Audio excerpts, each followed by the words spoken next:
au régional, c'était vraiment j'étais le seul, quoi. C'était impossible de faire quoi que ce soit, vu la différence de niveau, quoi. En France, le niveau au régional, il est vraiment pas bon. Pour le commun des mortels, faire du dirty bulk, ça va juste au contraire ralentir tes progrès. J'avais fait des trucs fous des fois à 250-300 grammes de flotte. C'est énorme. Si j'ai un mauvais environnement, j'ai du mal à fonctionner correctement. J'ai 20 mètres carrés, mais 2000 mètres carrés de machine de merde, ça remplacera jamais une petite salle avec du équipement bien sélectionné. Chez nous, il n'y a pas ça. En France, c'est pas cette, on pousse pas le sport, on n'est pas une nation de sport. Le sport, c'est oui, tu fais 2 heures de PS au lycée, et tu vas courir autour du terrain de foot et ça s'arrête là.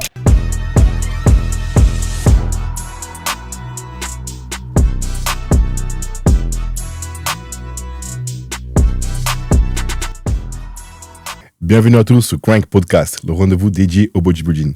Aujourd'hui, j'ai le plaisir de recevoir un athlète professionnel, mais aussi un ami, Antoniel. Il va nous parler de son parcours, de son mindset et surtout va nous partager son avis sur le body en général, son filtre. Anto, comment ça va? Ça va et toi? Oui, femme, c'est un plaisir de t'avoir ici. Ça fait plaisir d'être là. C'est encore plus gros. Hein. Bon, ça va, on se voit souvent quand même maintenant. Ouais. Mais c'est vrai que là, c'est cool de faire ça ensemble. Ouais. J'ai ouvert ce podcast pour justement pouvoir parler de body. Ouais. Et c'est cool de t'avoir. Toi qui vas être présent samedi à Colmar. C'est ça, un guest posing. Pour la première fois. Je suis jamais allé. Je suis jamais allé avant, mais là, du coup, pour faire le guest posing. Ouais, ça t'a jamais intéressé de faire un Colmar? Non, c'est vrai que j'ai quand t'étais amateur. Tout de suite, je voulais tout de suite partir sur le cursus NPC, vraiment pour ma carte pro, etc. Donc du coup, j'ai vrai que vu que c'est une compétition qui appartient à aucune fédération, c'est vraiment juste un grand prix. Ça m'intéressait pas spécialement de le faire. Mais du coup, c'est cool parce que c'est vrai que tous les guest poseurs qui ont fait Colmar, toujours des bons guest poseurs. Donc du coup, ça fait plaisir d'aller faire un guest posing là-bas, surtout qu'il y a quand même beaucoup de monde. Enfin, c'est presque une compétition, il y a presque 3000 personnes. Donc c'est plus qu'il y a plus de monde qui est dans un champ régional. Ah non, c'est clair. Largement. Bah, si c'est encore le cas, c'est la plus grosse compétition amateur de France. Ouais, c'est fou. Et il y a René Coleman qui est venu faire son guest posing aussi. Il y a eu beaucoup de gros noms. L'année dernière, c'était Florent Poisson. Et l'année d'avant encore, tu te rappelles, c'était le Polonais Chryso. Ouais, Chryso. Je l'ai vu, il était énorme. Il est vraiment costaud. Du coup, je partage même avec toi. Je me suis jamais intéressé à faire. Ça m'a jamais attiré cette compétition. Ouais, moi non plus. Sachant qu'ils disent que pour les amateurs, c'est bien, mais tant que c'est pas une fédération, tu vois, ça me. Ouais, et puis même moi, c'est pareil, il faut qu'il y ait un objectif derrière. Tu vois. Il faut vraiment, genre en mode que, ok, là, c'est vrai que tu gagnes un chèque, etc. C'est cool, mais pour moi, ça n'a pas de valeur en termes de bodybuilder. T'as pas gagné le overall d'un régional ou t'es pas dans le cursus. Du coup, pour moi, ça a un petit peu moins de valeur. Du coup, c'est pour ça que je l'ai jamais vraiment considéré. Mais ça reste quand même une grosse compétition. Bien sûr, Et avant le Covid, c'était quand même une compétition où ils avaient créé une sorte de catégorie qui s'appelait semi-pro. Ah oui. Et en gros, si tu veux, c'est à l'époque, tu te rappelles, il y avait Shuroko. Moi, je n'étais pas encore dans le Mais Shuroko, tu le connais, c'est l'Ukrainien qui est vraiment, vraiment costaud.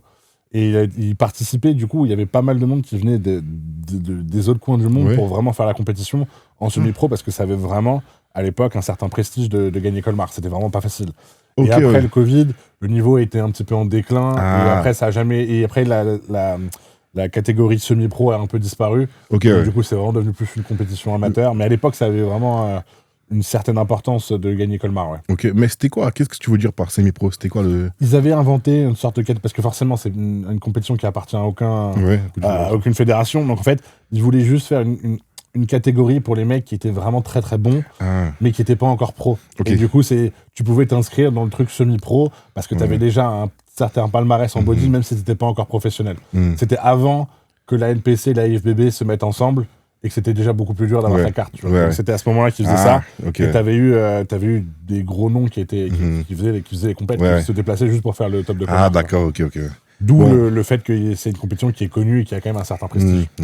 Donc pour les gens qui ne se connaissent pas trop, une fois que tu es pro, tu peux pas revenir faire top de Colmar en tant qu'amateur, c'est pas possible. Non, bien sûr. Donc, ça reste tu sais, les gens ne savent pas. Ouais, bien sûr. Ça reste une compétition amateur. Tu peux pas. Évidemment, là, demain, si moi je veux faire la compétition, ils vont me dire, non, ça va être compliqué. Quoi. Et je pense que t'allais gagner très facilement, je pense. J'espère quand même. J'espère. Non, mais oui, c'est sûr. Ouais, donc, du coup, comme on a parlé de ton moment quand tu étais amateur, que ça t'a jamais intéressé, je te laisse un peu parler de ton parcours en tant qu'amateur. Comment tu as commencé? Tu faisais quoi avant le body? Alors moi, de base, je viens du foot, comme toi. Je faisais beaucoup de foot et beaucoup d'autres sports, même je faisais du tennis. Et après, j'ai commencé à aller à la salle juste parce que je voulais juste me muscler un peu, tu vois. Enfin, ça a commencé comme ça. Et sans but du Sans body. but précisément, juste me muscler un peu. Et après, j'ai vraiment pris tellement goût que j'ai arrêté tous les autres sports et j'ai continué que ça. Et après, au fur et à mesure que je voyais que je progressais, je me dis, bon, bah, un jour, j'aimerais bien faire des compétitions parce que, vu que je suis quand même compétiteur dans l'âme, peu importe le sport que je fais, j'ai toujours besoin d'avoir un objectif, tu vois, quand je fais un truc, j'arrive pas juste à aller à la salle pour aller à la salle. Et donc, du coup, après, je me suis dit, bon, je vais faire une compétition. Et du coup, j'ai fait ma première compétition à 21 ans. Et c'était encore quand l'IFBB était seul. Okay. Donc, quand c'était en un seul truc, il n'y avait pas la NPC, etc. Et t'as commencé à quel âge dans muscu? J'ai commencé à 18 ans. Ok, ça a changé vite. Ouais, j'ai commencé à 18 ans et après à 21 ans, j'ai fait ma première compétition, du coup les championnats de France, où j'avais fini 3e à 21 ans en body, parce qu'à l'époque en body junior, il y avait plus de 75 ou moins 75 kilos. Et du coup, c'est ça que j'ai fait, c'est ma première compétition. Et après, j'ai pas fait de compétition pendant 4 ans. Parce qu'il y avait eu le Covid, j'avais subi une ou l'autre opération. Et donc, du coup, je voulais prendre du temps de toute façon de base. Et après, avec le Covid, le machin, ça a fait que rallonger en fait à chaque fois. Et du coup, après, j'ai fait ma première compétition NPC. Donc, j'avais fait le régional. 4 ans après, du coup, je suis revenu sur scène. J'avais gagné l'overall, du coup, régional.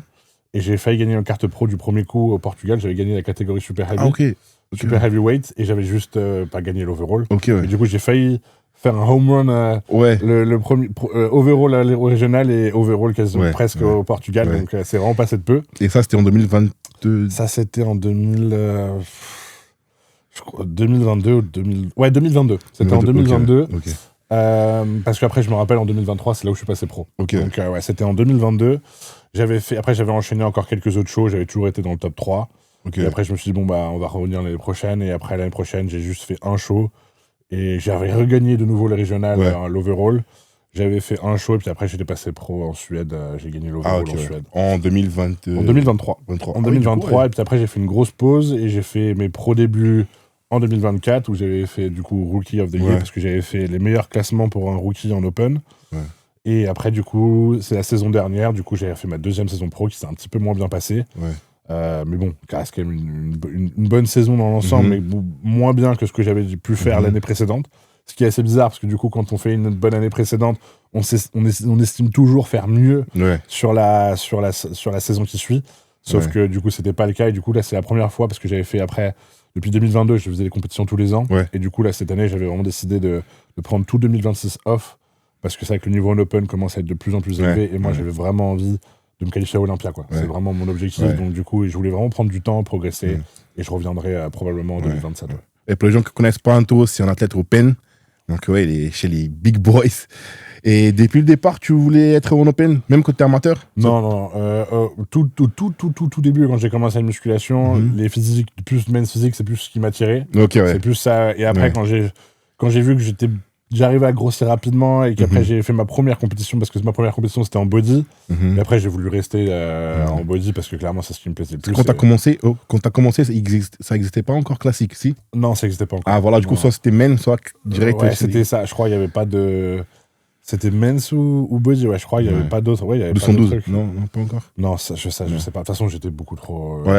impossible de faire 212 pour moi. Ah, du coup, t'es passé de vraiment... d'un côté à l'autre, Parce qu'après, je me suis dit, j'ai beaucoup plus la carrure pour faire Open que faire men's. Donc après, j'ai clairement... je suis directement allé là-dedans et maintenant, je suis content parce que clairement, c'est ce que j'ai fait le bon choix. Bien sûr, Je pense qu'on partage le même avis là-dessus quand t'es encore au début. Un Open, ça paraît trop loin. Tu vois, moi, quand j'ai commencé par les men's aussi, et moi, quand je voyais classique, même Open, alors Open, laisse tomber, même classique, ça me paraissait trop loin. C'est pour ça que j'ai commencé par mais c'est vrai que ça paraît loin, mais c'est surtout même pas que ça au départ. C'est qu'au départ, ça t'attire même pas forcément. Tu dis, c'est trop. Tu dis, et au final, une fois que t'es dedans, ça y est, c'est pas trop du tout. Mais oui. Et quand t'as commencé en FUB, quand t'as fait le championnat de France, t'étais tout seul ou t'avais un coach? Non, j'avais un coach français à l'époque. J'avais fait en fait, j'ai que eu 2 coachs dans ma vie. C'était le premier que j'ai eu, c'est mon coach français, et qui s'appelait Anthony d'ailleurs aussi. Et après, je suis passé directement avec Stéphane. Et là, je suis sur la 5e année maintenant avec Stéphane. Stéphane, c'est Boss of Outlaw, c'est un des meilleurs coachs dans Body actuellement, avec plein de gros athlètes. D'ailleurs, Earth, allemand. Beaucoup d'athlètes à Olympia. C'est un des seuls coachs qui a autant d'athlètes à Olympia en même temps. C'est vraiment, mais dans toutes les catégories, chez les filles, même physique, classique, Open, c'est vraiment incroyable. Et qu'est-ce que tu sens de différent avec lui? Enfin, c'est ton deuxième coach, t'as pas eu trop de coach, mais genre, qu'est-ce que... T'es 5 ans quand même avec lui, il y a quelque chose qui est du bien. En fait, c'est quoi les biens que tu... Pour moi, ce qui est bien, c'est qu'il sait vraiment quel genre de physique gagne les compétitions. Et du coup, il pousse pas genre à la masse, juste grossir, et après, au final, tu fais mal à ton physique parce qu'au final, tu auras la taille trop large, etc. Il sait exactement quel type de physique tu dois amener pour gagner. Ouais. Et du coup, il te pousse là-dedans. Il n'est pas dans l'excès en mode il faut qu'on grossisse à mort et te faire manger comme un malade et machin.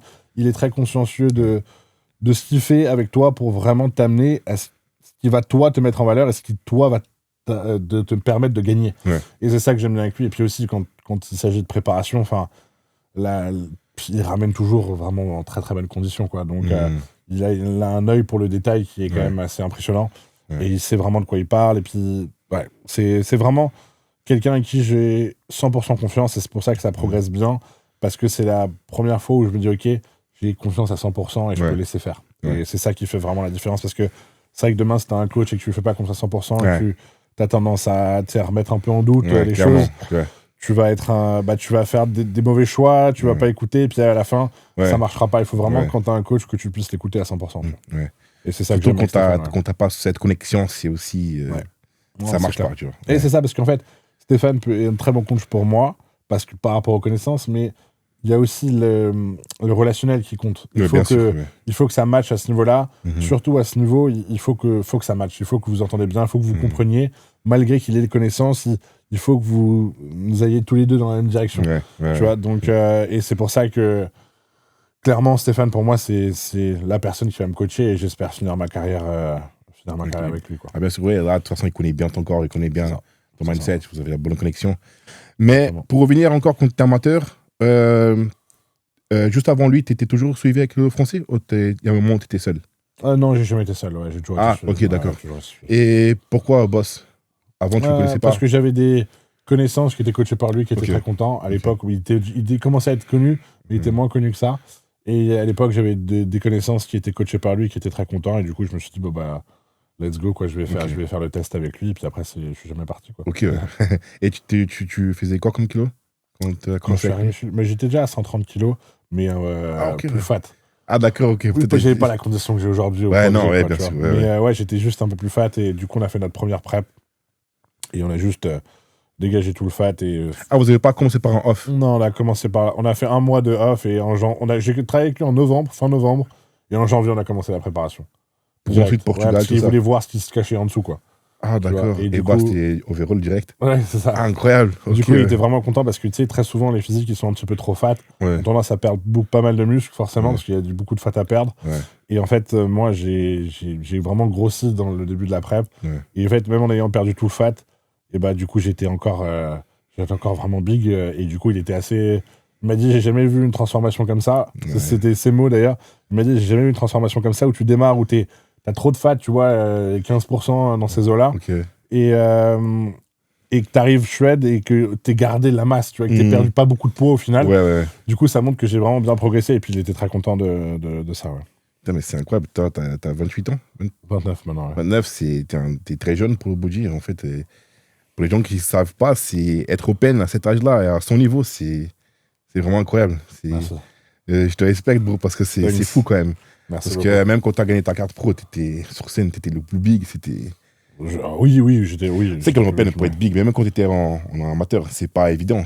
Non, bien sûr. Après, moi, j'ai jamais vu comme ça. Je pense que j'étais toujours dans ma tête en mode, je me disais toujours que je suis pas assez. Je suis toujours été assez dur envers moi. Donc, du coup, en fait, je me rendais pas forcément compte que j'étais le plus big ou machin, parce que dans ma tête à moi, je disais, il faut que je sois plus big, tu vois. Clairement, Donc, du coup, c'est vrai que sur ça, j'ai pas trop fait gaffe, mais c'est vrai que si je revois les photos, etc., oui. Même quand tu m'as dit au overall, c'était, entre guillemets, c'est jamais facile, mais c'était presque gagné, quoi. Même quand tu montes sur scène. Suède? Non, les régionales. Ah ouais, non, c'était, là, il y avait pas. Là, c'est même pas pour pas être humble ou quoi, mais non, il y avait même pas de compétition. C'était ça, en fait. Tu vois. Mais ça, c'est aussi parce qu'en France, le niveau régional, il est vraiment pas bon. Si demain, je faisais les régionaux en Allemagne ou au UK, par exemple, j'aurais eu plus de challenge. D'accord, ok. C'est juste qu'en France, il y avait en Open, il y y avait 0 challenge.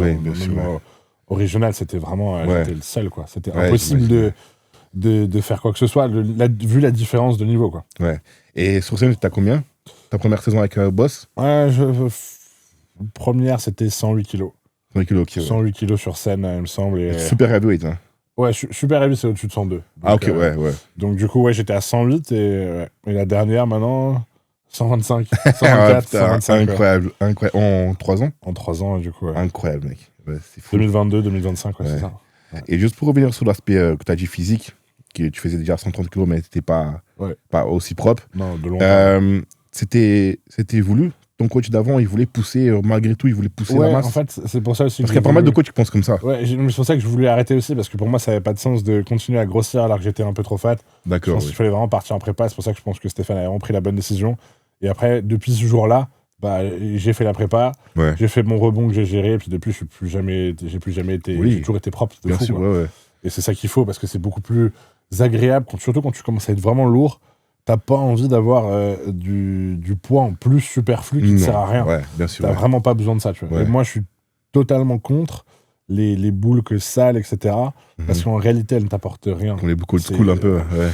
Ça t'apporte rien du tout. Au final, tu le vois quand tu sèches, tu perds 10 kilos d'eau en 2 semaines. Au final, tu ralentis tout, en fait, quand tu fais des dirty bulls comme ça. Il y a des monstres génétiques. Tu prends Lee Priest, par exemple, qui a fait des dirty bulls, pour qui ça a marché, mais parce qu'il y a une génétique hors du commun. Tu vois, donc forcément, encore une fois, c'est pas des exemples à prendre. Dire oui, à l'époque, des mecs comme ça faisaient des dirty bulls, mais oui, ils faisaient des dirty bulls, mais ils ont pas ta génétique, tu vois. Ouais, donc clairement, pour le commun des mortels, faire du dirty bull, ça va juste, au contraire, ralentir tes progrès. Parce qu'au bout d'un moment, tu vas même prendre trop de muscles, tu vas prendre plus de gras. Non, au bout d'un moment, tout s'arrête, parce que ta sensibilité à l'insuline, elle est à zéro, elle est morte. Tu t'assimiles plus grand chose. Tu ralentis tout, tout devient compliqué et tu progresses plus du tout. Mais c'est ton cas avant, du coup, tu penses, pour toi? Non, j'étais trop fat. Après, j'arrivais quand même à progresser. Mais j'aurais progressé mieux si j'avais été un peu moins fat, c'est sûr. D'accord. Si j'avais fait une sèche. Mais là, le seul moyen, en fait, pour moi, et quand t'es à ce stade-là et que t'as déjà une bonne masse musculaire, même si t'es trop fat, le mieux, c'est de partir en prépa. Comme ça, tu vois vraiment ce qu'il y a, tu grossis même pendant la prépa, qu'au lieu de juste faire une mini-cut ou un truc comme ça, fais une vraie prépa, vois ce qui se cache en dessous, et après, tu utilises le rebond et tu fais tout correctement par la suite. Oui.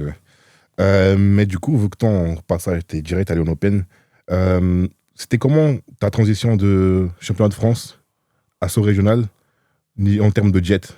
Parce que tu m'as déjà parlé une fois que t'as tellement mangé de flocons d'avoine à 150 grammes. Non? J'avais fait des trucs fous des fois à 250, 300 grammes de flocons d'avoine. C'est énorme, d'avoine, c'est énorme. Je faisais n'importe quoi un peu quand j'étais plus jeune, mais il n'y avait pas vraiment de calibrage. Je faisais un peu tout et n'importe quoi pendant ces 4 ans. C'est vraiment une fois que j'ai commencé à travailler avec Stéphane que tout a changé. Mais c'était vraiment beaucoup. Mais je dis ça parce que t'étais vraiment gros quand t'es déjà allé avec. Oui, non, bien sûr. Après, je mangeais beaucoup, je m'entraînais dur. Donc forcément, il y avait des gains qui se faisaient et je progressais, c'est sûr. C'est juste qu'après, il y a eu des grosses pauses. J'ai eu le Covid, je me suis fait opérer de l'hernie ombilicale, je me suis fait opérer de la gynécomastie. Du coup, j'ai eu quand même des moments un peu off. C'était encore à une époque où j'étais pas encore 100% lockdown, on va dire. Et donc, du coup, j'étais un peu à droite à gauche, etc. Mais il y avait quand même une progression qui se faisait. Mais par contre, si j'avais utilisé ces 4 ans-là avec Stéphane, je pense que je serais à un endroit encore bien différent aujourd'hui, tu vois. Olympia. Il faut jamais, mais en tout cas, j'aurais été à un meilleur niveau que là maintenant, c'est sûr. Mais t'es déjà à un très bon niveau. Bien sûr. Mais du coup, je pense que pendant ces 4 ans-là, t'as pu voir que t'as vraiment une très très bonne génétique et t'es fait pour Open. Ouais, en fait, là où j'ai vu que j'étais fait pour Open, c'est surtout par le fait de... Comme ma santé, elle prend pas elle en subit pas le fait d'être aussi lourd. Ça aussi, il faut une très bonne génétique pour ça. Parce que les gens, ils pensent que la génétique, c'est qu'ils prennent du muscle. Ouais, c'est que ça. Alors que non. J'ai un corps qui encaisse vraiment bien le fait d'être très lourd. Je me sens à l'aise à ce poids-là. Parce que je me sens pas étriqué ou genre j'arrive pas à bouger, genre je me sens pas bien. Donc il y a ce facteur-là aussi. Et puis après, j'ai vu que j'arrivais à prendre du muscle aussi assez rapidement. Donc du coup, clairement, j'ai vu que c'était idéal pour moi de faire Open. Et du coup, en passant par ta compète au Portugal, tu connais pas l'overall? Non. Ensuite, tu t'arrêtes ta saison? Non, pas du tout. Après, j'ai continué, j'ai fait Espagne un mois après. Et après, j'ai refait Portugal 3 semaines après. Parce qu'en gros, j'avais fait le Pro Qualifier au Portugal, qui est début mai. Mr. Big Evolution. Mr. Big Evolution. Et après, j'avais fait le Olympia Amateur au Portugal. Du coup, j'avais enchaîné avec 2 autres compétitions. Et j'avais fait 4e, je crois, ou 3e au Mister Olympia Amateur de Alicante. Et après, j'avais refait le Portugal et j'avais fait 2e de nouveau. De oiseau. Donc, c'est important de rappeler que t'es alsacien, t'as grandi ici. J'ai grandi ici, Et t'as commencé ta carrière de body ici aussi. Donc, bientôt, t'as pu voir plusieurs endroits du monde. Au body, t'as pu tester différentes manières de penser à ce niveau-là. T'as pu voir différents types de personnes. Et en faisant les compétitions aussi d'ailleurs. Pour toi, c'est quoi la plus belle compétition que tu as fait? Portugal, je pense. Ouais, ok. En termes d'organisation, en termes de standing, tu es dans le casino, etc. Ah oui, ok. C'est dur de battre, ça. Mais après, j'ai beaucoup aussi aimé la compétition au Texas. Aux États-Unis, ça c'était vraiment bien. Et aussi la compétition que j'ai fait l'année dernière en Chine. Ah oui, ouais. C'est aussi une très très belle scène qui était une très bonne expérience. Mais ouais, je pense que si je devais en retenir une, et en plus, je pense que c'est la scène où je suis monté le plus de fois. C'est le Portugal en tant qu'amateur et pro. Cette scène, je pense que j'ai dû la faire au moins 4 ou 5 fois, je crois. C'est incroyable. Ah oui, c'est vrai, oui, t'étais en amateur et c'est la même scène en soi. Donc, bien sûr, oui. Donc, c'est incroyable, t'as là le truc qui tourne et tout. Ça, c'est que pour les pros, par contre. Ah oui, ok. Tu l'as pas en amateur, ça. Il y a beaucoup de monde qui regarde, non? Ouais, il y a le public qui est toujours plein. Le casino est plein à chaque fois. Incroyable. C'est assez impressionnant. Et en parlant de ça, vu que tu as pu visiter plusieurs pays, pour toi, je te connais, mais je sais que tu partages cet avis. La France est encore loin en termes de mentalité. C'est rien à voir. Moi, dès que je rentre ici, je me rends compte de la différence. Ouais. C'est vrai que du coup, parce que j'ai eu la chance de voyager, de partir dans plein d'autres pays, etc., grâce au body, c'est vrai que là, je le vois que ici, c'est pas pareil du tout, quoi. En termes de machine, en termes de mentalité, en termes d'ouverture d'esprit sur le bodybuilding, que ce soit sur les compléments alimentaires, enfin vraiment tout ce qui touche au fitness de manière générale, on est quand même vraiment en retard. Ouais. Et on n'a pas besoin d'aller loin pour se rendre compte en Allemagne, on va juste en Allemagne, on voit déjà que c'est beaucoup plus développé. Enfin, ils ont des compléments alimentaires dans les supermarchés. Enfin, de qualité en plus. De qualité. Ils ont tout. Non, franchement, c'est une grosse différence sur comment les bodybuilders sont perçus, en tout cas, bien sûr, à l'étranger plutôt qu'en France. Donc on a encore du taf sur ce. J'imagine. Mais du coup, pour confirmer, parce que tu m'avais prévenu déjà que c'était le cas, mais quand j'ai eu l'occasion de visiter la salle OSN à Hambourg, et quand j'étais aussi allé au FIBO, à Cologne, il y a aussi des salles, j'ai pu voir que c'est le jour et la nuit. Et surtout, ça a un gros impact sur. En tout cas, moi, je sais que ça a un gros impact sur mon état. Tu vois, de bien-être, d'être dans une salle qui me plaît. Même l'atmosphère en soi. D'avoir une bonne atmosphère, pour moi, c'est super important. Je suis pas le genre de gars où je veux juste être dans n'importe quelle salle et je m'entraîne. Non, j'aime bien avoir l'équipement que je veux, etc. Parce que c'est ce qu'on aime faire. Donc, du coup, c'est là où on prend plaisir. Donc, forcément, avoir des meilleures machines, avoir des gens à côté qui une meilleure mentalité, etc. Forcément, ça change beaucoup. Ouais, j'imagine. Et à part l'Allemagne, c'est quoi ton deuxième pays que t'as dit, ouais, putain, c'est incroyable? J'ai beaucoup aimé Dubaï. Bien sûr, oui. J'ai beaucoup aimé Dubaï pour le bodybuilding. C'est vraiment une très très bonne salle où je m'entraîne au Dungeon, où Abdallah est le boss là-bas. Et c'est vraiment. D'ailleurs, tu pars son. D'ailleurs, je pars du Dungeon. La salle, les gars. Quoi d'un peu qui est vraiment incroyable. Et sinon, ce que j'ai beaucoup aimé aussi, c'est le Texas pour le bodybuilding. La salle de mon sponsor aussi, Gasp, ton sponsor aussi, qui a la salle qui s'appelle Destination à Allen, au Texas. Et ça aussi, c'est vraiment une vraie salle de bodybuilder. Et quand j'ai vu tes stories, putain, ça me fait rêver. Déjà, l'Amérique en soi, ça me fait rêver. Mais quand t'as mis ça. Non, c'est clair, ça change tout sur ta façon de voir les choses, ton envie d'aller t'entraîner, etc. D'être dans un environnement comme ça. C'est là où on se rend compte, en fait, si tu veux, que l'environnement, il a un impact tellement important sur notre développement. Bien sûr. Et quand tu as un bon environnement, dans un environnement dans lequel tu te sens bien, etc., c'est trop important parce que c'est là où tu vas vraiment te développer plus. Et moi, je suis hyper sensible à l'environnement que j'ai. Si j'ai un mauvais environnement, j'ai du mal à fonctionner correctement. C'est trop compliqué. Alors que quand j'ai un bon environnement, pour progresser, je serai dans un bien meilleur état, quoi. Toi qui aujourd'hui habites en Allemagne, à Hambourg. Et pour toi, c'est incroyable. Moi, je me sens très bien là-bas, j'aime la ville, j'aime bien les gens. Tu tournes en 3 salles, c'est ça? 2. Ok. Une ESN Gym pour le haut et Legatum pour...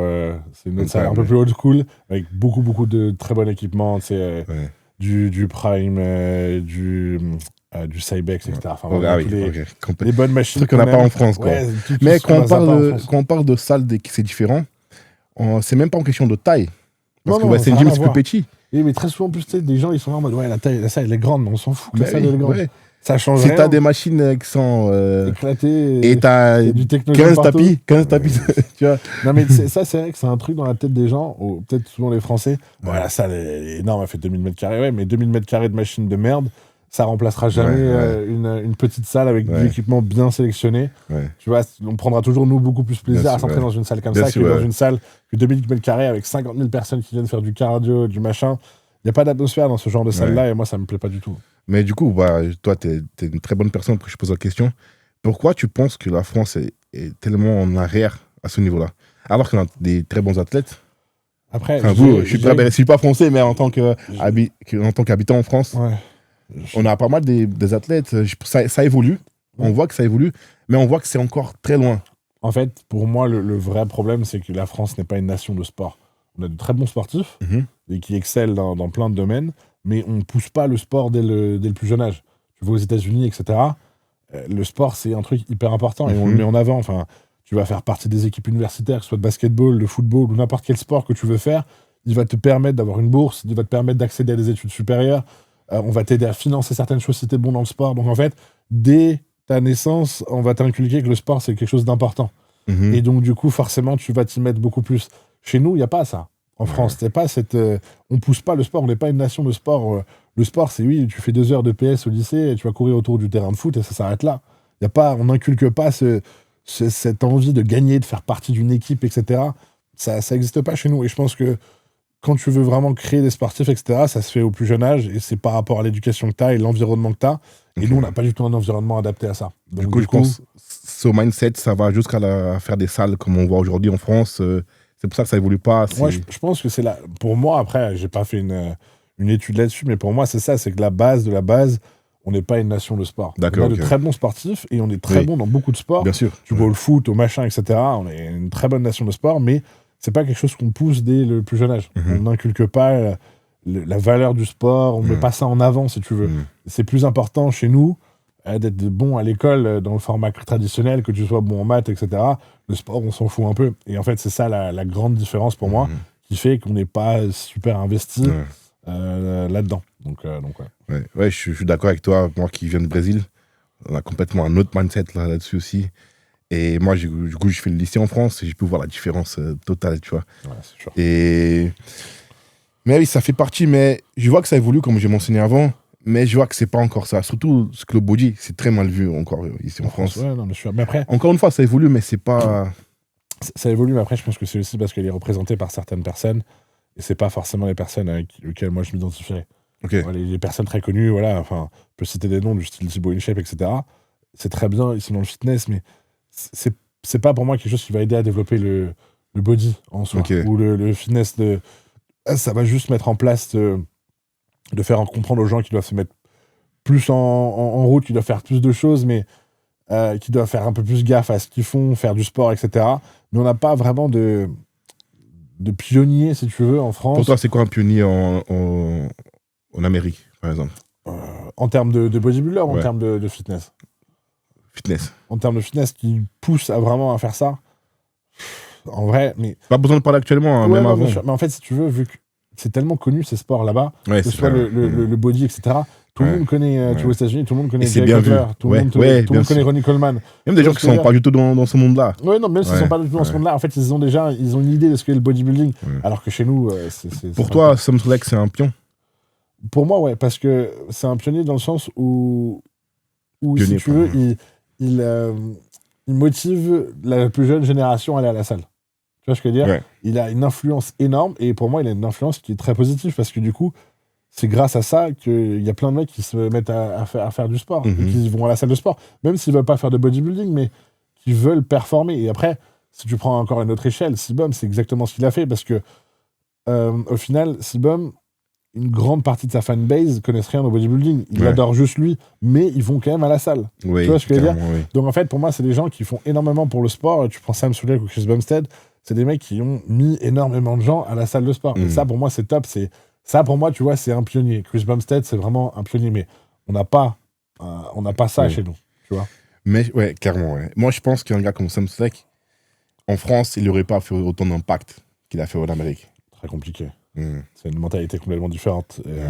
Mais après, je sais pas, mais clairement, c'est sûr que aux États-Unis, ce genre de profil-là va beaucoup plus plaire et va beaucoup plus. Et surtout quand tu parles anglais, tu parles au monde. Tu touches beaucoup plus de personnes. Tu parles qu'en français, c'est pour ça qu'en France, il n'aurait pas fait autant d'impact. Déjà, c'est par la langue, que ça aurait touché pas grand monde. Et après aussi, c'est ça, t'as beaucoup de Français qui comprennent pas forcément l'anglais. C'est ça, un pays aussi qui est très fort en langue. Donc du coup, forcément, ça fait qu'ils sont un peu limités quand tu regardes ces vidéos-là et que ça leur parle pas forcément. Ouais, clairement, ouais. Parce qu'on parle pas la langue, alors que je pense que au Brésil ou dans plein d'autres pays, ou même tu prends en Allemagne, ils comprennent tous l'anglais. Tu penses qu'on devait pousser plus l'anglais ici? Bon, dès l'école. L'anglais, c'est l'une des langues les plus importantes. Ça te permet d'aller partout. Tu vois, donc forcément, avec l'anglais, ça te permettrait d'avoir accès à beaucoup plus de choses. Et de comprendre beaucoup plus de choses. Donc ça, c'est sûr. Ouais, putain, c'est vrai. Bon, en parlant maintenant encore une fois de body, pour toi, il y a encore le temps pour la France. Ouais.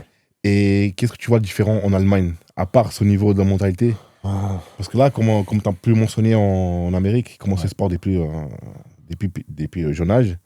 Mais pourquoi tu penses que l'Allemagne, vu que c'est à côté, c'est en Europe, c'est très différent quand même? En fait, pour moi, ce qui fait la différence pour les bodybuilders en Allemagne, c'est qu'ils sont beaucoup plus soutenus. D'accord, ok. Beaucoup plus soutenus. C'est mieux vu. Ouais, enfin, tu vois les athlètes allemands, on en parle de certains de temps en temps, le soutien qu'ils ont de la part de leurs fans ou de leurs supporters, il est incomparable à celui que certains reçoivent ici en France. Tu vois, le soutien, il est vraiment, vraiment ouf, je trouve, pour les Allemands. Même quand tu vois Urs, il a fait des shows, etc., t'as toute l'Allemagne qui s'est déplacée pour... J'exagère un peu quand je dis ça, mais t'as toute l'Allemagne qui s'est déplacée pour le voir au show. Tu vois, t'as vraiment cet effet de on veut soutenir les mecs de chez nous, tu vois. Et chez nous, en France, on a un petit peu moins ce côté-là, je dirais, de vraiment vouloir soutenir les mecs qui se débrouillent bien et qui sont bons. Alors qu'en Allemagne, même des bodybuilders qui sont, si je peux me permettre de dire ça comme ça, qui ont un moins bon niveau que moi, et quand je dis un moins bon niveau, c'est par rapport au classement, ils vont avoir beaucoup plus de soutien et ils vont avoir beaucoup plus de notoriété parce que on soutient les mecs de chez nous, quoi. Alors que chez nous, en France, on n'a pas trop ce côté-là, malheureusement. Bon, on espère que ça évolue. J'espère aussi. Et en termes de compétition, t'as déjà fait un pro show en France ou pas? Non, pas encore. T'aimerais? Je pense que j'aimerais bien le faire, mais après, ça dépendra vraiment de mes plans en fonction de quand je repars à la prépa, comment je m'organise, etc. Mais ouais, faire le pro show à Lille... parce que t'es clairement l'avenir du body français. Parce que les Open, aujourd'hui, ils sont plus âgés que toi. T'es le plus jeune. Ouais, après, je crois que Florian Poisson, il est à peine plus âgé que moi. Il doit être de 2 ou 3 ans de plus. Mais c'est vrai que Théo est un peu plus âgé, quand même, à plus 34. Ok, ouais. Donc, et après, Stéphane a que 31. Matala a 31. Donc, du coup, je suis le plus jeune, oui, c'est sûr. Mais après, ouais, Florian et Stéphane, ils sont encore aussi jeunes pour le body. Mais en tout cas, ouais, c'est ça que je suis le plus jeune. Mais après, je suis le plus jeune... en France, mais je suis aussi très souvent le plus jeune sur scène, quoi. Ah, c'est ça, bien sûr. Surtout pour un Open. Ouais, en Open, c'est rare des mecs qui sont plus jeunes ou qui ont mon âge. Ouais, et qui ont ton niveau aussi. À ton âge, faut faire le lien. Après, en Allemagne, il y a Emir, du coup. Emir, lui, il est encore plus jeune que moi, je crois qu'il a 26 ans. Et même Urs, en soi, maintenant, il est en Open. Et Urs, il a 27 ou 28. Clairement, donc, il est aussi plus jeune que moi. Donc, il y en a, hein. Mais c'est vrai qu'il n'y en a pas beaucoup des Open compétitifs qui ont 28 ou 29 ans. C'est rare. C'est vraiment rare. Et t'es en quelle phase actuellement? Là, je suis en hors-saison, là. Là, j'essaie vraiment de progresser le plus possible. C'est ton premier vrai hors-saison, non? Non, en fait, c'est juste qu'avant mes hors-saison. Oui, depuis que je suis en pro, mes hors-saisons, généralement, ont toujours duré 4 à 6 mois. C'était une volonté de ma part, parce que j'estimais pas avoir besoin de plus. Mais cette année, je me suis dit que je veux vraiment prendre le temps. Mais c'est plus aussi pour beaucoup progresser, mais c'est aussi pour juste faire une pause des compétitions. Et je pense que j'en avais besoin de pas repartir en prépa pour la 5e année de suite. Juste faire une petite pause, je pense que c'était bien. Mentalement, j'en avais besoin. Et puis aussi pour laisser mon physique grossir comme il faut. Bien sûr, ouais. Juste pour revenir encore là-dessus sur tes compétitions, tu prends ta carte pro en Suède. En 2023. Ça. Et ensuite, tu fais 4-6 mois de off. Là, j'avais fait presque 8 ou 9 mois. D'accord. Parce que vu que j'avais chopé la carte pro en avril, j'ai redémarré la prépa en janvier. Donc j'avais quand même fait... avril, c'était donc... J'avais fait 8 mois de hors-saison. Ok. Toi, tu peux dire que c'était très rapide pour toi la carte pro ou pas? Tu considères le processus rapidement? Parce qu'au final, si tu comptes les régionaux, les shows régionaux, j'ai... Enfin non, on va pas les compter parce que ça, c'est obligé de les faire. Mais en termes de pro qualifier, j'ai que fait 4 pro qualifiers avant de passer pro, quoi. Et j'ai failli passer pro au tout premier. Donc, au Portugal, hein, ça. Au Portugal, Et en tant qu'amateur, c'était quoi la plus belle compétition, à part le Portugal? Franchement, Suède. Clairement. Suède, parce qu'il y a une très belle scène. Le trophée est énorme. Le trophée est énorme. Non, et puis même la Suède, pour moi, en amateur, c'est vraiment une compétition à faire. Parce que c'est Gasp, notre sponsor, qui fait la compétition. C'est d'ailleurs des pics que tu as gagné que tu es sponsor. Ouais, c'est ça. Incroyable. Ouais. Depuis que j'ai gagné, je suis sponsor. Mais en fait, ouais, non, c'est surtout. C'est eux qui s'en occupent, c'est très bien organisé. Tu sens que les athlètes sont vraiment bien accueillis. Incroyable. Et franchement, ça fait vraiment plaisir. On peut regarder en direct aussi. Et tu peux regarder en direct et il y a un commentateur. Quoi. Ouais, en incroyable. Plus, l'année dernière, je crois que c'était un mec de Suède, je sais plus comment il s'appelle, qui fait du body aussi avec James, qui donnait son avis. Donc c'est cool. C'est incroyable. Cool. Et tu prends ta carte pro, ensuite tu m'as dit 8-9 mois de off et tu pars pour la Rock Season. Le Rocky Season, ouais. Incroyable, mec. T'as fait ta première saison. Ouais. Top 5 direct, le premier show. Top 5 le premier show. C'est lui que je regardais en direct, c'était en Espagne. En Espagne, ouais. Et même toi, je pense que t'as pas cru quand on t'a appelé en 5e. Non, moi j'étais. En fait, non, si je voulais. Pour moi, mon objectif c'était vraiment d'être dans le top 5. Mais tu sentais ou pas Je savais oui, parce que j'étais dans le second call-up, mais j'étais tout le temps au milieu du second call. Oui. Donc je m'attendais à être 5e. Je m'attendais à être 5e parce que du coup, forcément, quand tu gagnes le second call-out, très souvent, c'est que t'es 5e. Bah, en tout cas, dans ce scénario-là, vu que le first call-out était 4 mecs et j'étais au milieu du second call, bah du coup, ouais, je m'attendais à être top 5. Incroyable. Ouais. Et la deuxième, c'était quand? C'était Italie, et là, j'avais fait top 4. Du coup, combien de temps après? C'était une semaine après. Incroyable. Une semaine après, et là, j'avais fait top 4. Et j'avais aussi regardé en direct, c'est là. Ça, pour moi, c'était une des meilleures compétitions. C'est un des meilleurs looks que j'ai affiché, je pense. Ouais, ok. Ouais. Et vraiment, j'ai fait cette compétition-là. J'ai contre Nathan et Bérouz Tabani. Oui. Et Emir. Du coup, c'était le top 3. C'était Emir, Bérouz et Nathan. Et ensuite, toi. Et ensuite, moi. Ouais. Incroyable. Et ensuite, d'après après, j'avais fait Portugal, où là, j'ai refait un top 5. Ouais. Et après, j'avais fait le Texas pour finir la saison. Et là, j'avais fait top 6. Contre Andrew Jacked.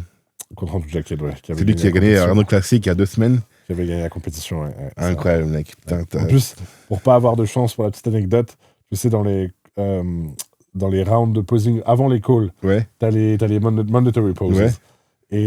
Et bah là, j'étais à côté de Andrew.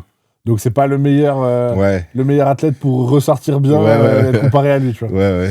Mais bon, après, du coup, 6e à cette compète-là. Et ensuite, tu pars encore pour un petit hors-saison. C'est ça, ouais. Et tu recommences une saison. Ou pour toi, c'était pas très bonne, c'est dans ton point de vue? Parce qu'en fait, j'ai fait l'erreur, et c'est ce qu'on en avait parlé à l'époque, c'est que j'avais été très malade pendant 4 semaines. En fait, j'avais virus sur virus et j'arrivais pas à m'en remettre. Sauf que moi, vu que j'étais un peu têtu, j'avais mes plans, je voulais faire ma saison, je suis quand même parti en préparation, ce que je n'aurais pas dû faire, parce que mon corps avait vraiment besoin de 1 mois ou 2 de reprendre la masse, d'être bien nouveau, d'être à 100% et ensuite de se remettre dans le bain. Préparation. Ouais. Et moi, en fait, dès que je me sentais un petit peu mieux, j'ai démarré la préparation tout de suite. Ouais. Et je pense que c'était une erreur parce que forcément, du coup, j'ai pas pu sortir le meilleur physique. Même si j'ai sorti un bon physique, j'ai pas pu sortir le physique que j'aurais dû sortir si j'avais écouté un peu plus mon corps. Ouais. Et après, ça s'est vu un petit peu sur les placements. Après, j'avais fini dans le top 5 à Pékin, mais après Pékin, j'étais toujours dans le second ou le third call. Okay. C'était un peu dur pour moi. Ok. Ben, en sachant que le body, ça peut aller très vite. Comme tu as pu voir, tu étais malade 4 semaines. Ouais. Et ça joue énormément sur toute ta saison. Et il n'y a rien qu'on puisse faire en soi. Il n'y a pas de magie. Non, que du repos et prendre du temps et d'être à 100%. Parce que c'est vrai qu'une fois que le corps était stressé pendant aussi longtemps, je ne pouvais pas m'entraîner, je ne pouvais pas beaucoup manger, etc. 4 semaines d'arrêt d'entraînement, ça fait beaucoup, surtout à notre niveau et à notre gabarit. Donc du coup, c'est vrai que j'ai perdu beaucoup et j'aurais juste dû prendre plus de temps. Bon, après, voilà, c'est une expérience en plus. C'est pas grave. J'ai encore des bonnes années à venir devant moi. Bien sûr, clairement. Et après, tu as décidé de prendre cette année off. Ouais. Est-ce que tu es content d'où tu es actuellement? Franchement, j'ai eu quelques moments après, comme dans tous les hors-saisons, on rate un peu des repas, etc. Ça arrive de temps en temps. Parce que je voyageais quand même beaucoup, là, surtout dernièrement. Mais sinon, je suis content parce que j'ai l'appétit qui est encore vraiment très haut. Je progresse bien. J'ai jamais été aussi gros, je pense. Donc, et propre en plus. Et propre, ouais. Non, franchement, tout roule très bien et je suis très content. Et là, mon dos a vraiment bien progressé, etc. Même mes pecs aussi. Donc, du coup, j'ai vraiment envie de prolonger cette phase-là le plus longtemps possible. En fait, tant que je progresse comme ça, j'ai pas envie de démarrer la prépa, en fait. Ok. Ça annonce du bien, quoi. C'est, je pense, une vraie année sans se prendre la tête, pouvoir penser à autre chose. Exactement. Toi, tu as des trucs professionnels, des trucs privés aussi en jeu. C'est important de se vider la tête un peu. Et exact. Comme ça, tout est en ordre. Parce que même là, tu vois, quand on parle ensemble et on se dit, là, tu vois bien que l'environnement que j'ai actuellement, je pourrais même pas démarrer une prépa. Clairement, oui. C'est pas possible, il faut vraiment... Ça, c'est un très bon exemple, comme quoi il faut un truc. Ça, là, j'aurais de nouveau démarré une prépa avec le stress déjà, et ça, je veux pas. Je veux, quand je démarre une prépa, que tout soit super chill, tu vois. Ouais. De A à Z. Exact. Et du coup, t'as pas encore de projet pour l'année prochaine? Non, là, je le prends un peu day by day. On verra comment ça se passe. En tout cas, ce qui est sûr, c'est que je prends tout 2026 off. Et après, en fonction des shows, en fonction du calendrier, je verrai comment je démarre et ce que je fais. Quoi. Ok, ça marche, ouais. Et toi, en termes de ton côté niveau sponsor, t'as eu combien de sponsors dans ta vie? Ouais, j'ai pas eu beaucoup. J'ai commencé avec Vayu à l'époque. C'est Stéphane qui m'avait sponsorisé avec ça. Qui faisait partie d'ISN à l'époque. Du coup, j'ai été sponsor par Vayu, ISN. C'est une entreprise allemande, Vayu. Mais pour les compléments. Autrichienne. Non, c'était allemand. Ok, ouais. Et j'ai été sponsorisé par eux, donc, qui est en soi ISN.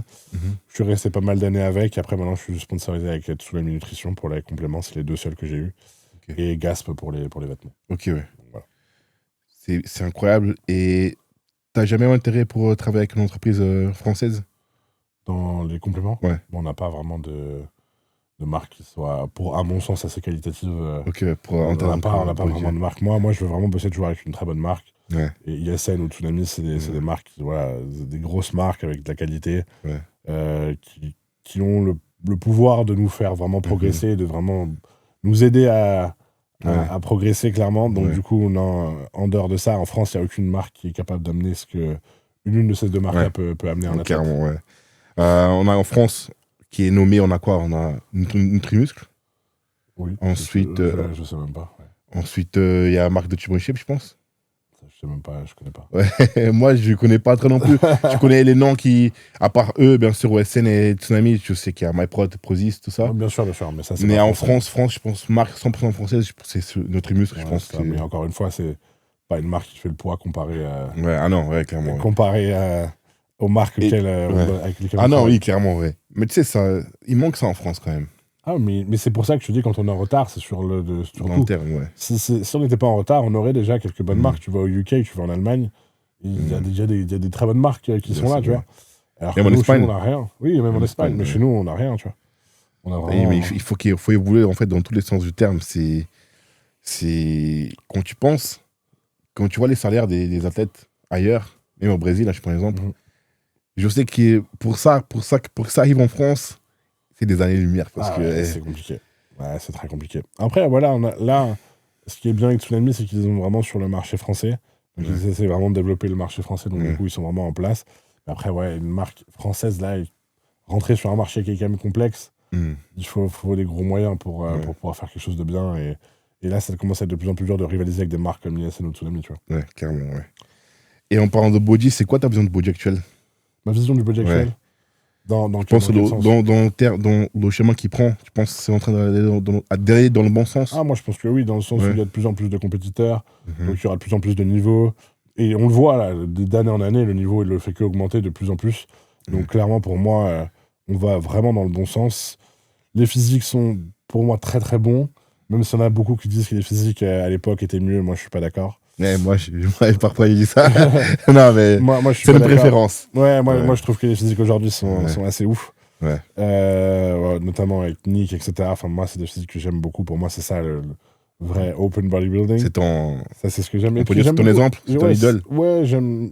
Idole, c'est un gros mot. Parce que là, c'est quand même ton adversaire. C'est quand même ton adversaire aujourd'hui. C'est dur de dire ça parce qu'on n'est pas du tout encore dans la même catégorie du tout. Mais ce que je veux dire par là, c'est que tu ne peux pas dire que tu as l'idole qui peut être contre toi un jour. Tu peux, en vrai, je pense que tu peux. Mais après, idole, c'est un grand mot. Mais en tout cas, c'est vraiment quelqu'un que j'admire et que j'adore le physique et j'adore le mindset. C'est vraiment un monstre, quoi. Et c'est ça vraiment que j'aime chez lui, c'est clair. Et très gros mindset, clairement. Et très peu qui m'ont inspiré. Moi, mes deux bodybuilders préférés, c'est Jay et Nick. Ouais. C'est vraiment je t'ai dit, tu me fais penser à Jay. Mais c'est clairement des gars qui ont des mindsets vraiment intouchables. Ouais. C'est fou quand même. C'est des monstres. Et surtout que c'est en train d'évoluer aussi en termes de financiers, au body. C'est en train de payer encore chaque fois plus. En plus, ouais. On a l'exemple sur l'Arnold classique. Ouais. Si Andrew prend samedi, il va faire 1 million en cash price, en un mois. Depuis les années 90, c'était 10 000 € quand tu gagnais un show en open. Et maintenant, il commence à avoir la plupart des shows à 15. Là, quand j'avais fait Pékin, c'était 20 000. Là, on a vu avec Detroit, c'était 25. New York Pro, c'est 30. Donc, on voit qu'il y a quand même vraiment plus de shows maintenant, où il est possible de gagner plus de sous qu'avant, ce qui est cool. Et maintenant, bien sûr, avec les gros shows comme l'Arnold et Olympia, qui est à 600 000. Arnold à 750. De toute façon, c'est toujours un petit peu la bataille entre les deux shows qui fait le plus. Mais bon, après, voilà, sur le prestige, Olympia sera toujours au-dessus pour moi, même si l'Arnold, c'est une compétition incroyable. Mais ouais, non, tu vois que là, ça va dans le bon sens, dans le sens où il y a de plus en plus d'argent qui est injecté dans le sport, de plus en plus de gens qui le font. Et c'est un business qui représente le fitness, je crois. C'est un business à plusieurs milliards de dollars par an, donc c'est vraiment un très très bon business et les gens commencent à le comprendre et investissent de plus en plus là-dedans. Et avec là, le bodybuilding qui se développe de plus en plus, bah ouais, c'est et toutes les catégories. Hein. Toutes les catégories, ouais. Après, chez les filles, ça quand même après, c'est des catégories qui vont jamais être dingues non plus. Tu vois, ce que classique et open sont. Ah non, oui, clairement. Les filles, oui, ça se développe un peu, mais. Mais genre, ce que je veux dire par là, c'est que c'est. Tu vois, grâce aux filles qui sont aujourd'hui, encore plus de filles qui rentrent dans le sport. Ah oui, non, dans ce sens-là, ouais, bien sûr, dans ce sens-là, oui, bien sûr. Mais après, voilà, ce sera jamais des compétitions chez les filles, je pense, qu'il y aura des Go Crash Prize, etc. Tu vois, ça va vraiment être plus sur les classiques et open. Ça, parce que c'est ce que les gens veulent voir, tu sais, parce qu'au final. Les gens sont toujours en mode oui, mais classique, il y a beaucoup plus de gens qui le font. Pourquoi c'est les open qui ont plus de sous? Parce qu'en réalité, les gens qui viennent voir les shows, réellement, ce qu'ils veulent voir, c'est qu'ils veulent voir des monstres. Ils veulent voir quelque chose qui les choque. Même s'ils sont très contents de voir les classiques aussi. Hein. Mais ils veulent voir ce côté extrême. Et du coup, c'est pour ça que la plupart des choses qui fait venir les gens, ça reste quand même l'open. Avant toute autre catégorie. Moi, je pense juste qu'il y a eu ce débat. Parce que sur les années précédentes, Chris était encore là. Il y avait beaucoup de gens qui étaient là pour le voir, lui. Tu vois. Sans compter aussi le public brésilien qui était là pour voir Dino contre lui. Donc, c'est ça, ça a apporté beaucoup de gens aussi pour voir. Mais tu vois qu'avec son départ, moi, je pense que peut-être les choses ont changé légèrement. Forcément, il a amené enfin, c'est lui qui a créé la division. C'est lui qui a vraiment fait en sorte que la division... elle soit aussi populaire. Sans Sibum, la division, elle ne serait pas au niveau auquel elle est aujourd'hui. Je pense pas non plus, C'est sûr que non. Mais c'est pour ça, encore une fois, que la catégorie vraiment élite, toujours, à chaque fois, ce sera toujours open. Et sans oublier qu'il y a aussi le public allemand, ils soutiennent énormément le sport. Les fans, ils voyagent pour regarder l'Olympia. C'est vrai. Il y a Urs, quand il y a l'Olympia, il y a toujours pas mal d'Allemands qui vont... C'est incroyable, ça. Vont voir. Ouais, non, c'est vrai. C'est vrai. Et ce que j'ai aimé, tu as parlé de Detroit, ce que j'ai aimé, c'est qu'il y a eu à la fin la comparaison, The King of Detroit. Oui. Du coup, c'est un duel qui a l'Open contre le classique. Et il y avait un cash prize, non? Non, il n'y a pas de cash prize. C'est juste un trophée en mode de dire OK. Et en fait, c'est un trophée où c'est que les spectateurs qui votent. C'est pas les juges, parce qu'évidemment, les juges peuvent pas. Du coup, c'est cool parce que. Mais ouais, c'est les spectateurs ça donne un truc en plus. Et du coup, t'es là en mode qui est le. Et en plus, je pense que c'est bien pour aussi les gens de voir la vraie différence et la comparaison entre classique et open. Parce que les gens s'en rendent jamais vraiment compte parce qu'ils sont jamais l'un contre l'autre sur scène. Donc je pense que c'est intéressant de voir cette comparaison-là et ça donne un truc en plus aux fans à voir, tu vois. La compétition, c'est cool. À l'époque, au Olympia, il y avait The Round Pose. Tu t'appelles? Non, en fait, tu mettais le posing. Par exemple, il y avait Ronnie Coleman et il disait, ouais, Mass Muscular. Et t'avais. Tu t'appelles? Oui, tu gagnes les points. C'est vrai, je me rappelle. Maintenant que tu dis, je me rappelle à l'époque, je me rappelle de cette vidéo où Marcus Ruhl les appelait un par un. Ouais, je pense qu'il a battu. Il devait choisir une pause à chaque fois. Je pense, de tête, qu'il a battu Ronnie sur le Mass Muscular. Je sais pas, en tout cas, moi, le Mass Muscular de Marcus a été incroyable. Il était solide. Moi, je pense qu'il devait remettre un truc comme ça. Pour le côté fan. En vrai, c'est marrant, je trouve ça cool. Après, je pense pas que ça devrait rentrer en compte dans le jugement, mais je pense que. Clairement non. Le faire de nouveau sur scène, je pense que ça peut être une très bonne idée. Et tu préfères ça ou plutôt la comparaison des classiques open? Genre The King of the Night? En vrai, je pense que j'aime les deux. Je trouve que les deux, c'est une très bonne idée. Après, mais par contre, je pense que c'est même vu qu'il y a beaucoup de gens qui font beaucoup de comparaisons de tes classiques et les open en disant oui, si les classiques ils prenaient un peu hors saison, ils pourraient faire de l'open et tout. Et en fait, je trouve que c'est bien avec ça parce que ça nous donne vraiment une idée de quelle est la différence entre les classiques et open. Après, Wesley, c'est un gros classique, donc forcément la différence elle est un peu moindre. Mais c'est vrai que si tu prends un classique un peu moins gros, là tu vois vraiment la différence. Mais c'est vrai que vu que Wesley est déjà très grand, il est quand même vraiment solide. Du coup, la différence, et Mo Foda, c'est un très très bon bodybuilder, mais c'est pas non plus un des plus énormes. Donc du coup, forcément, la différence était moindre. Mais Après, quand tu regardes avec le détail, tu vois quand même qu'il y a beaucoup plus de viande sur la carrière de clairement, Mo que de Wesley, ça c'est sûr. Mais Wesley, d'ailleurs, il est coaché aussi par Stéphane, et qui a fait quelque chose d'exceptionnel encore. Il est arrivé. Bah, surtout qu'il avait raté son Olympia. Ouais. Et qu'il avait fini 7ème. Donc, c'est vrai que quand tu sors d'une saison où tu as gagné l'Arnold 2 fois, plus Detroit, et que tu arrives à Olympia avec tes 7ème, ça fait mal. Donc, je pense pas qu'il a gagné Detroit cette année. Quoi? L'année d'avant, je pense pas qu'il avait gagné. Il a gagné. Ah non, c'est vrai que c'était mal Grego. Oui, c'est ça. Il avait gagné ça qu'il n'avait pas gagné. Non, en fait, il y avait l'année, il a pris les 2 Arnold, ensuite 7ème Olympia. Après, il est revenu à Arnold, il a perdu. Il est allé au Detroit, il a perdu encore. Oui, et après, c'est vrai. J'avais oublié cette année en plus. Ouais. Du coup, c'est vrai que avec ça, et là, je trouve que le physique de Wesley de face, il est dingue. Pour moi, après, il manque encore et fessier. Mais c'est vrai que. Il a progressé, là, il s'est mis en. J'espère que là, maintenant, il va se reposer. Et je pense qu'il va le faire jusqu'à Olympia pour vraiment essayer d'amener ce côté-là. Ouais. Parce que c'est qu'il a le temps d'améliorer quand même. Il faut juste qu'il s'entraîne un peu plus dur, c'est tout. Ok. C'est tout. Ok. Mais lui qui est arrivé dans un côté beaucoup plus full, beaucoup plus rempli. Et tu sentais que le mec, il était la confiance en personne, quoi. Bah là, quand il posait, il était à l'aise. Après, encore une fois, rien pour enlever à Wesley, mais il a aussi gagné l'Arnold un peu contre Nobody. Cette année-là? Ouais, pour moi, il n'y avait pas vraiment... Tu penses que le vrai duel, c'était lui contre Mike? Ouais, je pense. Et là, on l'aura au UK ce week-end. Mais c'est vrai que du coup, je pense qu'il n'y avait pas de réel adversaire aussi contre lui à Arnold. Ce qui a rendu la bataille un peu plus simple. C'est pareil. À Detroit, il n'y avait personne, même pas pour venir être proche de lui. Donc forcément... Je pense surtout Detroit, quand même. Ouais. Surtout Detroit, mais même à Arnold, le niveau n'était pas assez haut aussi, parce que c'est quand même 7ème Olympia. Enfin, il n'y a pas beaucoup de gars, du coup, qui sont capables de... Tu vois, même quand tu es 7ème, en soi, il n'y a pas beaucoup de mecs qui sont capables de venir te confronter, tu vois. Et là, le seul qui était là-dedans, c'était Mike. Et il n'était pas là. Donc, le gars qui a fini 2ème, le Brésilien, il s'appelait Menegatti, il avait battu Wesley Olympia. Mais d'une place. Ok, ouais. Tu vois, mais... Et toi, tu penses que c'est jugé pareil ou pas? D'ailleurs, je voulais revenir là-dessus. Bah, en l'occurrence, là, je pense que oui, dans le sens où là, le head judge, c'était le même qu'à Olympia. C'était Steve Weinberger. Ouais. Parce que t'as entendu cette rumeur déjà que c'est jugé différemment? Oui, que le posing compte, etc. Que comment ils appellent ça? Posing routine, elle est notée, etc. Après, moi, je pense pas, fondamentalement, je pense pas que ce soit différent. Je pense que le jugement, surtout quand c'est la même head judge, je pense pas qu'il y ait de grosses différences sur le jugement. Je pense pas. Et là, tu penses que Mike va faire le poids ou pas? Mais moi, de toute façon, moi, je suis pas... Mike, pour moi, il a que le bon physique quand il n'a pas besoin de faire le poids. Ouais, clairement. Quand tu dois faire le poids, pour moi, le physique... Bon, on a vu Olympia. Il a pas un physique où il peut gagner, pour moi. Quand il a un physique où il doit vraiment se tuer pour faire le poids, ça se voit sur le physique, tu vois. C'est pour ça que, comme Hurst, il a changé. Oui. Au bout d'un moment, quand tu dois sacrifier du muscle pour faire le poids, ton physique, il prend forcément un coup et tu peux pas le rattraper en 2 jours de cardio. Non, ouais, clairement, ouais. Donc, et du coup, c'est pas ça non plus.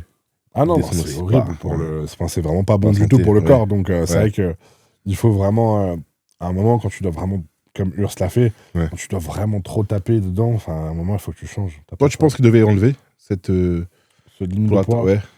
Tu penses quoi de ça? Pour moi, je pense que le poids, après, ça sert un peu à calibrer, mais je pense pas que ça enlèverait le classique au classique en ayant un poids qui est un peu plus large. Parce que là, je trouve que les mecs doivent se mettre en danger enfin, en danger, peut-être pas, mais c'est pas sain du tout ce qu'ils doivent faire pour pouvoir arriver au poids. Et j'aimerais que ce soit un peu plus healthy, tu vois. Bien sûr, ouais. Et qu'ils aient un peu plus de marge, en tout cas. Bien sûr, ouais. Ou que, tu vois, si sur la pesée, enfin, il y a une tolérance de 500 grammes ou un truc comme ça, je sais pas ce qu'on pourrait mettre en place, mais pour moi, classique, c'est un look, c'est pas un poids. Tu vois ce que je veux dire? Exactement. Donc, je vois pas pourquoi le poids a à faire quelque chose là-dedans. C'est ça que je pense, parce que si on enlève un peu ça, on garde quand même, mais on augmente un peu le limite poids.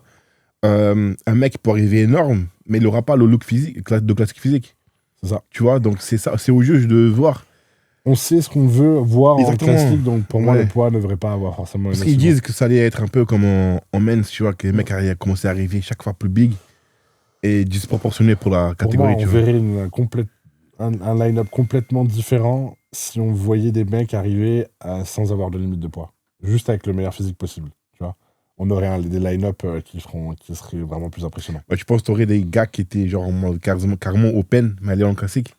Après, je pense qu'il y en a qui, du coup, ils se diraient, ok, bah, c'est le moment de switcher, mais en vrai, moi, je pense que si on devait changer quelque chose, soit qu'il y ait une plus grosse tolérance pour le poids, parce que là, il y a des mecs qui doivent vraiment trop perdre, soit qu'on l'enlève, et après, ça n'arrivera pas, mais parce qu'ils avaient réajusté, tu te rappelles, il n'y a pas longtemps, le poids et les tailles, qu'ils avaient rajouté un peu, et je pense qu'on devrait encore aller dans ce sens-là encore un peu et rajouter 1 ou 2 kilos. Bien sûr. Pour que les mecs soient juste sur le côté un peu plus sain, tu vois, tout simplement. Prennent moins de risques, quoi, tu vois. Ouais.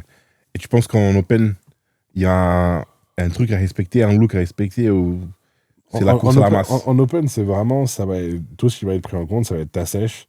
La masse musculaire, elle compte forcément, on est en open. Beaucoup plus qu'en classique, ouais. Bien sûr. Il faut que ta masse, il faut que tu aies de la masse. Par contre, il faut quand même que tu aies des belles lignes. Mais bien sûr, plus tu es gros, bah, forcément, ça compte. Hein. Un mec comme Nick, s'il est aussi bien placé, c'est parce qu'il a une masse musculaire qui est juste dingue. Et malgré qu'il ait un petit peu des problèmes de tour de taille, etc., bah, s'il se place aussi bien, c'est parce qu'il a une masse musculaire qui est juste complètement dingue. Quand tu le vois poser de dos, il a tellement de muscles que tu peux pas ne pas lui donner des points pour ça. Donc forcément, la masse, comme on dit en anglais, la mass is king in open. Donc voilà, après, c'est sûr que si t'arrives avec un ventre comme ça et tout, oui, ça va être chaud. Et c'est vrai que c'est quelque chose qu'il a amélioré d'ailleurs, la question du ventre. Et toujours encore des progrès à faire, mais c'est vrai que c'est mieux. Mais c'est un problème qui a pas mal de bodybuilders, ça. Garder, en fait, vraiment, tu sais, quand t'es sur scène, avoir tout le temps ton tour de taille rentré, c'est dur. Et tu penses, c'est quoi toi, t'es très bien placé pour dire ça, t'es professionnel, t'es en open. Tu penses, qu'est-ce qu'il faut en compte pour pouvoir contrôler la taille, et qu'est-ce qui détruit ton contrôle de midsection? Si tu manges beaucoup trop. Si tu forces. Avant la compète, ou tu parles vraiment après de manière générale. Si tu pousses et que tu fais que. En fait, si tu veux, quand tu cherches à grossir, c'est dur de grossir sans faire grossir ton tour de taille avec. Il faut juste que ça reste dans les bonnes proportions. Mais tu peux pas prendre 5 kilos de muscle et que ton tour de taille reste pareil, tu vois. C'est très compliqué, parce qu'il faut quand même que tu manges plus. Donc, il n'y a pas d'autre schéma, il faut manger. Ouais, il faut manger, c'est ça. Mais après, il faut le faire, il faut le réguler. Il faut pas que tu ailles complètement comme un ouf et manger beaucoup trop, parce qu'après, tu vas te distendre. Et une fois que ton tour de taille est trop gros, tu reviens plus vraiment en arrière, tu vois. Non. Une fois que c'est vraiment too big, c'est dur de revenir en arrière. Le seul truc que tu peux faire, c'est avoir un meilleur contrôle, etc. Mais c'est dur de revenir en arrière. Et ça, c'est pour moi vraiment ce qui va te pénaliser sur les compétitions, quoi. Vraiment un tour de large qui est vraiment trop large. Même si c'était énorme. Après, Nick, c'est son problème, hein, mais il a vu qu'il a des abdos de fou. Des gros. Quand il arrive à la rentrée, franchement, ça va. Bien sûr, Donc, mais du coup, on a déjà discuté de ça. Je pense que c'est surtout très compliqué aussi quand tu es en open, surtout quand tu es en train de carb up. Tu manges tellement qui est sur scène. C'est pas comme un classique, c'est pas comme un main physique contrôlé, tu vois. C'est pour ça qu'il faut le faire intelligemment. Mange ce que tu digères, etc. Pas trop manger. Enfin, c'est dur, hein. C'est vraiment un truc, il faut vraiment se connaître et faire ça correctement. Après, tu vas devoir manger quoi qu'il arrive. Hein. Mais bon, après, ton corps, il absorbe beaucoup aussi. Hein. Donc non, ça, c'est clair. Et avec Stéphane, vous gérez ça bien. Je pense qu'il a un avis à donner là-dessus, ou qu'il change d'autres coachs ou pas, en termes d'utilisation de certains produits. Il est très basique, le carb up avec Stéphane. Ça va vraiment être riz, crème de riz, banane, ananas et beurre d'amande. Ça va pas changer de ton hors-saison. Il va pas donner des aliments que tu manges pas du tout. Non, bien sûr. En fait, justement, c'est ça le truc, c'est qu'on reste vraiment sur des aliments très simples. Parce que manger du riz avec du miel, de la banane, tu digères ça trop bien. Bien sûr, Et donc, du coup, en fait, on essaie vraiment d'avoir des repas qui se digèrent le mieux possible, en fait, pour avoir les carbs, pour réussir à carb up, mais sans distendre ton tour de taille. Hors saison aussi, il choisit des trucs. Après, c'est pas lui qui choisit, c'est moi qui me connais assez maintenant de savoir ce que je digère bien. Et je sais vraiment manger ce que je digère bien. Tu vois. Ouais, clairement. Donc, et toi, t'es pour ou contre la recharge sale? Moi, sale, on va dire un peu avec des aliments transformés. Moi, je suis. Après, enfin, Stéphane me donne un rouleau de cookies. Parce que ça, t'as toujours un bon petit côté de manger un rouleau de cookies quand t'es en carb up, d'avoir, tu sais, un peu ces lipides, le sel, etc. du cookie va t'aider à avoir un certain look. Mais faire que du sale, non, ça, le seul que je connais qui fait ça, c'est Roman Fritz, et c'est le seul qui arrive à le gérer correctement. Sinon, en vrai, c'est un peu la roulette russe, quoi. C'est vraiment compliqué, et je le ferai pas parce que moi, je me sentirais vraiment mal déjà. Alors que quand tu manges du riz, de la crème de riz, des aliments que tu connais, tu digères bien, tu te sens bien. Faire une recharge sale, moi, c'est vraiment pas un truc que j'essaierais. C'est connu un peu de faire un recharge avec un burger, des frites. Mais un burger, des frites, ouais, ça tu peux, mais après, encore une fois, je pense que c'est plus mental que chose. C'est le genre de sel, les mauvais liquides un peu, qui vont donner une certaine texture à la peau. Tu penses que ça change? Ouais. Pour moi, c'est pour ça que sinon, il n'y aurait aucun intérêt de le faire. Ok. Juste pour les carbs. En fait, c'est vraiment tout le fat que tu as dedans, etc. Ça te donne un certain look, ouais. Ok, d'accord, ok. Quand t'as vraiment la bonne condition. Oui, bien sûr. Si t'es pas en condition, ça va pas changer grand-chose. Ça va rien faire du tout. Surtout qu'on rigole, mais on peut tellement détruire, on ne peut pas avec nos recharges mal faites. Ouais, bien sûr. C'est ce qui s'est passé en Portugal, j'avais mangé trop. J'avais overcarb. La dernière? Ouais, la dernière, c'était de 2025. J'avais trop mangé, et puis après, avec le stress, etc., j'ai l'eau qui a commencé à se mettre, et tu voyais plus aucune démarcation, rien. J'avais pas une bonne condition du tout, quoi. Et pour que les gens qui regardent ont une notion de ce que tu manges, t'as mangé quoi en recharge? Combien de grammes de glucides? C'est toujours plus d'un kilo de macro? Oui, large. Ouais, peut-être 1,5 kg. 1,5 kg de glucides, c'est énorme. Ouais, je pense tout combiné, ouais, je pense. Mais c'était trop. J'aurais pas dû manger autant. Surtout pour toi, c'est quoi le sweet spot? En fait, tous les ans, je suis plus gros, donc tous les ans, je mange plus. Ah oui, ouais, forcément. Tous les ans, je mange plus. Je me rends compte qu'il me faut toujours plus. Donc, ouais, le sweet spot, il change tous les ans et je pense qu'il sera encore très différent. La prochaine, ouais. Mais par contre, ce que j'ai remarqué, parce que je t'avais rappelé mes problèmes de potassium, oui. Parce que du coup, quand tu manges énormément de carbs, de potassium, chez moi, il sort de mon... Chez tout le monde, c'est le cas. C'est juste que chez moi, c'est de manière beaucoup plus extrême. Et du coup, après, je me retrouve en hypokaliémie. Et du coup, ce qui fait que j'arrive plus à bouger les muscles, j'arrive plus à rien faire. Ce qui se m'est arrivé quand j'étais en Chine, je pouvais presque plus poser parce que mes muscles, j'avais plus de force, j'avais plus rien. Et c'est très dangereux, d'ailleurs, d'être en hypokaliémie. Et du coup, la technique qu'on a trouvée, donc le sweet spot, c'est pas forcément sur la quantité, mais en fait, ça va être de carb up pendant 4 jours au lieu de 2. Tu vois, même des fois 5. Des fois, je crois qu'on a même commencé sur le 5e, que j'ai fait t'aimes pas, et manger beaucoup moins, mais sur 5 jours, plutôt que de faire énormément sur 2 ou 3. Et en fait, ça a permis d'être beaucoup plus stable et de me sentir beaucoup mieux. Du coup, ça, c'est clair que ça, c'est un truc qu'on reproduira pour les prochaines, c'est d'avoir un carb up qui dure au moins 4 jours minimum. D'accord, pour vraiment que je puisse manger moins sur ces jours-là. Et que j'ai pas ce problème avec le potassium, etc. Parce que ça, c'est très, très dangereux. Ouais. Bien sûr. Tu veux parler de ça, le problème que tu as avec le potassium? Ouais, en gros, très souvent, ça m'arrivait. Tant que j'étais pendant le carb up, ça allait. Sauf là en Chine où c'était le cas. En fait, mon potassium faisait que de diminuer. Et en fait, au final, à mesure quand vous n'avez plus de potassium, le potassium, c'est ce qui vous aide à utiliser vos muscles, à les contracter, etc. Et on a presque plus de force. Moi, j'étais à un stade où je suis déjà arrivé à des stades où je pouvais plus me lever, je pouvais plus marcher, je pouvais plus rien faire du tout. Et du coup, j'ai déjà dû être mis sous... la première fois que ça m'est arrivé, j'étais arrivé au stade où je pouvais plus marcher, je pouvais plus bouger, rien du tout. Même, je commençais à avoir du mal à parler parce que la mâchoire, c'est un muscle. Hein, donc, du coup, je pouvais plus parler. Du coup, j'ai dû aller à l'hôpital. Et là, on m'avait mis sous perfusion de potassium toute la nuit. Et pour qu'après, du coup, mon corps commence à reprendre vie. Donc, à partir de ce moment-là, j'ai su qu'il fallait que je supplémente en potassium.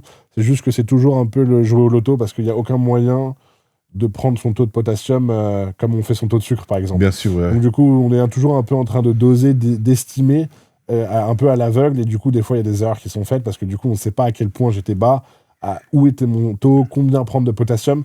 Donc ça, c'est toujours un peu tricky. Mais c'est vrai que du coup, en rechargeant sur 4 à 5 jours, ça enlève ce côté-là.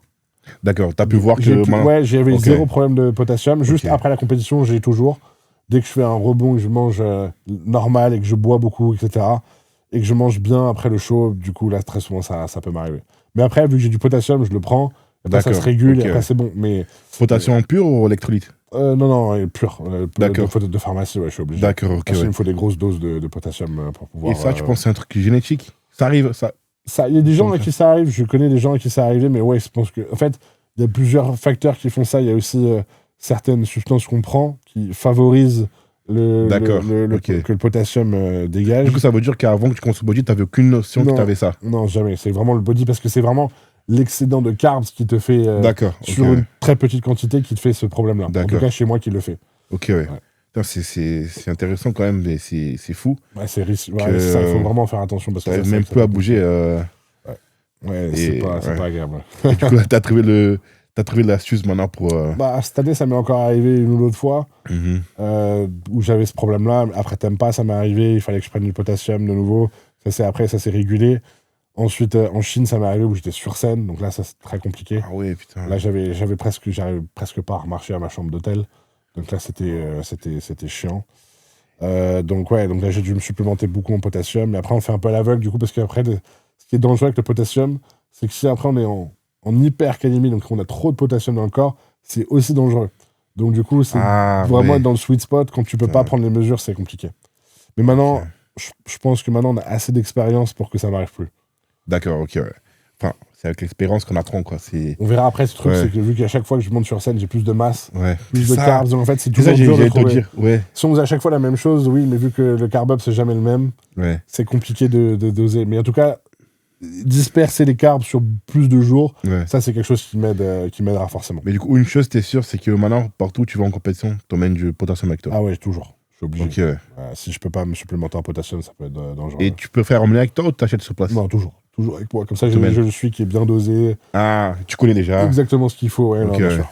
Ouais. Et Boss, c'est quelque chose qu'il se connaît ou il était aussi surpris? Non, il sait que ça peut arriver. D'accord. C'est juste que moi, c'est vrai que c'était vraiment extrême. Extrême, ouais. C'est vraiment extrême chez moi. Ok, ouais. Donc, du coup, c'est vrai qu'il faut qu'on fasse très attention. Quoi. Ok, ouais. Faut qu'on fasse très attention à ça. Et tu penses que c'est quelque chose qui est. C'est à peu près la même chose qui est arrivé à Dallas ou pas? Une fois qu'il était sur scène, il a fait un peu un malaise. J'ai aucune idée. Non, je pense pas. Tu t'en souviens de ça? Oui, je me rappelle, mais ça, j'en ai aucune idée. Je sais pas du tout de ce qui lui est arrivé, mais probablement pas ce problème-là, je pense. Ok, ouais. Lui qui avait aussi un très bel avenir, il est très jeune. Parce que lui, il a fait presque un malaise. Tu fais pas un malaise. Oui, j'allais dire. Tu fais pas un malaise. Tu es faible. Ouais, tu peux juste plus marcher, quoi. Ouais, tu peux plus utiliser tes muscles, tu peux plus te relever si tu tombes. Enfin, voilà. Mais ouais, non. Mais oui, c'est vrai que Dallas avait un. Ouais. C'était le seul, je crois, qui avait 23 ans, qui était Mr. Olympia. Hein. C'est ça. 23 ans en Open. Lui, tu le regardais à tes débuts ou pas? Ouais, Dallas, ok, ouais. J'aimais beaucoup. Ouais. C'est quelle année encore? 2017, 2018, non? Je sais plus. Moi, je sais que j'étais pas encore dans Brody.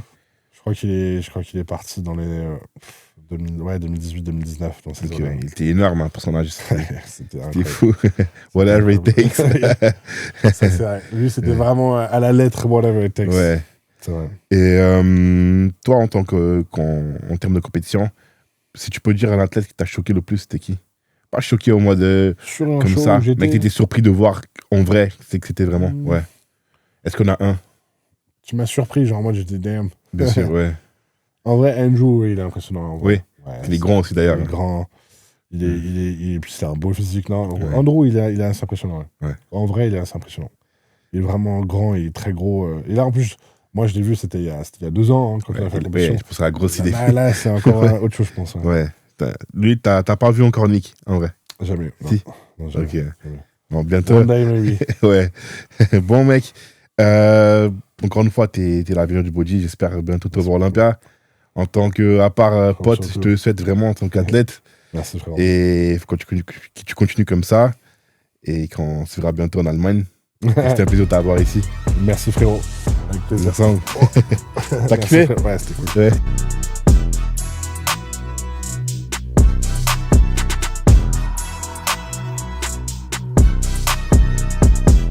Bon les gars, j'espère que ce premier épisode de Crank Podcast vous a plu. N'hésitez pas à liker et à vous abonner. Restez branchés pour la suite, ça arrive. Merci.